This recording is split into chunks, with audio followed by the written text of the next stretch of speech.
Just want to share with you some of my favorite pre-surf stretches since summer is here and the waves have been pretty consistently fun. And it's important to keep your body ready for surfing at all times I love to open up the whole of my side and other side. I stretch my arm up, reach on over, open everything up, reach on up to the sky or your ceiling. Pull those elbows down, and then we're gonna round the spine forward and down and release all those vertebrae. And I like to set my feet wide and draw a couple figure eights on the ground and reverse those figure eights. Like to do a nice flat back because it's important to stretch your hamstrings when you're surfing because you never know where you're going to slip out. Hopefully not, but in order to do a good pop-up, you need to have flexible hamstrings and hip flexors. And we're going to round our spine, big flat back, up, open up, and then we're going to rotate, open, stretching the hand all the way up to the sky or ceiling.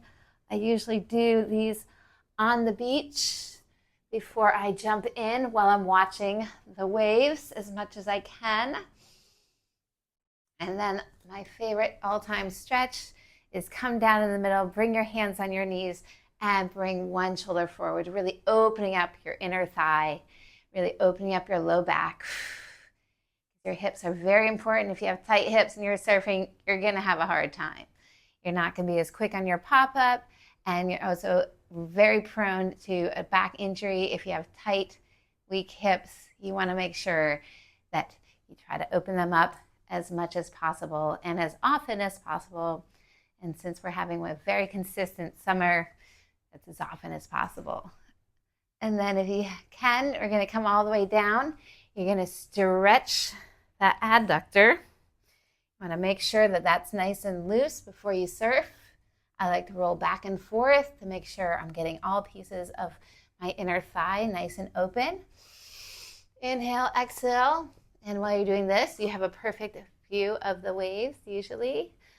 I always like to do this. I can feel this all the way through my hamstring from an old hamstring injury I had. I'm very grateful to recover from. And one more time, just for a good measure, come up and over. And up and over. Also, as I mentioned, you want to have these hamstrings. You also want to stretch that hip flexor. I've worked with a lot of clients that have tight hip flexors, and it really slows them down on their pop-up.